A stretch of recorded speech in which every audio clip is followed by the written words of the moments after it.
সারা দেশে আজ দ্বিতীয় দিনের মতো চলছে মাধ্যমিক শিক্ষকদের নো ওয়ার্ক কর্মসূচি। তারা জানান, স্বতন্ত্র অধিদপ্তর সহকারী শিক্ষক পদটি বিসিএস ক্যাডারভুক্ত করা, নবম গ্রেড বাস্তবায়ন সহ 4 দফা দাবিতে এই কর্মবিরতি শুরু করেছেন।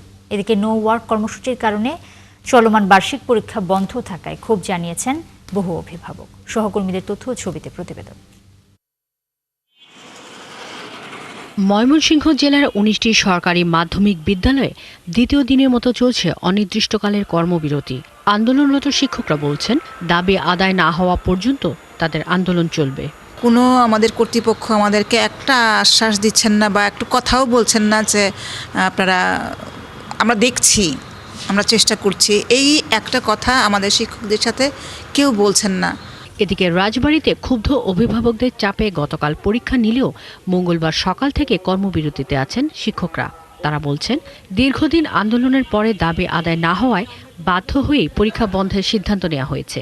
এদিকে অভিভাবকদের দাবি, শিক্ষার্থীদের জিম্মি করে এমন আন্দোলন বন্ধ হওয়া উচিত। এই ফাইনাল পরীক্ষা হচ্ছে না, তাহলে পিছিয়ে যাচ্ছে এরা। এই যে পড়াশোনা করে আসছে, এই পড়াশোনা তাহলে কি মূল্য হলো? ওনাদের যা সমস্যা আছে, ওনারা ডিসি অফিসে যাবে, কোথায় যাবে, ওনারা আন্দোলন করবে। এই আন্দোলনটা ওনারা কেন স্টুডেন্টদেরকে ওনারা জিম্মি করে এই আন্দোলনটা করতেছে? আমার প্রশ্ন হচ্ছে এটা। আমাদের কথাগুলো আমরা কোথায় বলবো? আমরা সরকার আসার পরেই আমরা বলেছিলাম, আবেদন দিয়েছিলাম, সংস্কারের কথা বলেছি, কিন্তু সরকার শোনেনি। পটুয়াখালীর 11টি স্কুলে বার্ষিক পরীক্ষা দিতে এসে ফিরে গেছে বহু শিক্ষার্থী। এতে হতাশা প্রকাশ করেন শিক্ষার্থী ও অভিভাবকরা। তবে কেউ কেউ শিক্ষকদের দাবি মেনে নিতে সরকারের প্রতি অনুরোধ করেন। আমরা আজকে প্রিপারেশন নিয়ে আসছি, কিন্তু আজকে হয় নাই।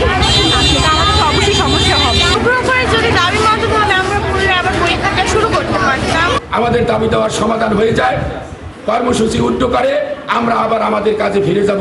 সুনামগঞ্জে বিজ্ঞপ্তি জারি করা হয়েছে, অনির্দিষ্টকালের জন্য পরীক্ষা স্থগিত থাকবে। এরপরেও সকালে পরীক্ষার সময় হাজির হন বহু শিক্ষার্থী। নোয়াখালীতে 9টি উপজেলার 15টি সরকারি মাধ্যমিক বিদ্যালয়ে কর্মবিরতি চলছে। তবে বার্ষিক পরীক্ষা ও এসএসসি পরীক্ষার্থীদের নির্বাচনী পরীক্ষা স্থগিত হওয়ায় ক্ষোভ ও হতাশা প্রকাশ করেন শিক্ষার্থী ও অভিভাবকরা। শাকিলা শম্পা, 71।